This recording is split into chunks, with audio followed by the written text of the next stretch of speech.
প্রিয় অর্থনীতি তৃতীয় চতুর্থ বর্ষের শিক্ষার্থীরা, আজ আমরা তোমাদের সাথে আলোচনা করব অর্থনীতি তৃতীয় বর্ষের অর্থনীতির জন্য পরিসংখ্যান এবং অর্থনীতি চতুর্থ বর্ষের গবেষণা পদ্ধতি এবং ইকোনমিক্সের একটি বিষয় নিয়ে।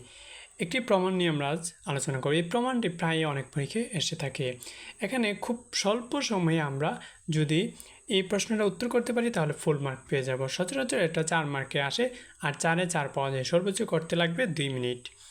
সহজে বুঝিয়ে দিচ্ছি, অর্থাৎ আজকের প্রমাণটি হবে গড়ের নমুনায়ন বিন্যাসের বেদাঙ্ক নির্ণয়, বা এভাবে আসতে পারে বার এক্স বার, অর্থাৎ বার এক্স বার হচ্ছে নমুনায় বিন্যাসের বেদাঙ্ক। তো নমুনা বিন্যাসের বেদাঙ্ক এখানে বি আমরা রাখবো, বারটা রাখবো, আর এখানে এক্স বার আমরা বলতে বুঝি x1 plus x2 plus x3 plus dot dot dot dot plus x N পর্যন্ত বাই এন, অর্থাৎ যতগুলো সংখ্যা থাকবে ওই সংখ্যাকে যতগুলো মান থাকবে ওই মানকে আমরা এন দ্বারা ভাগ করব, তাহলে আমরা এক্স বার পেয়ে যাব। এক্স বার আমরা সবাই নির্ণয় করতে পারি।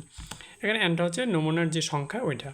এখন দেখো এই এনটা যদি আমরা বের করে দিই, আমরা এক্সপেকটেশনের ক্ষেত্রে দেখছি এনটা কীভাবে বের হয়, 1/n হিসাবে বের হয়, কিন্তু এখানে বারে যখন বের হবে, বারে বের হলে 1/n² বের হবে, বারে 1/n²। আর এক্সপেকটেশন আমরা দেখেছি এনটা বের হবে 1/n আকারে। তাহলে আমরা এখানে বার x1 plus x2 plus x3 plus dot dot dot plus x N পর্যন্ত লিখতে পারি। তাহলে এখান থেকে লিখতে পারি 1/n²।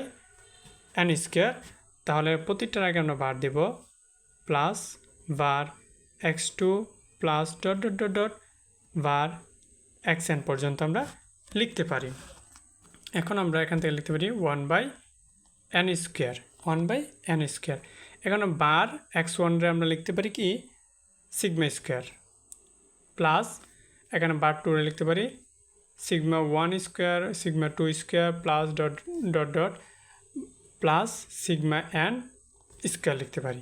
এখান থেকে আমরা কি লিখতে পারি, দেখো এখানে এনটা σ² আছে, এনটা σ² রয়েছে, যেহেতু একটা দুইটা প্লাস ডট ডট এন পর্যন্ত, তাহলে কি হয়েছে এন σ² পর্যন্ত রয়েছে। এখান থেকে আমরা লিখতে পারি n/σ² তাহলে এটা যদি আমরা কাটাকাটি করি তাহলে হবে σ²/n, σ²/n।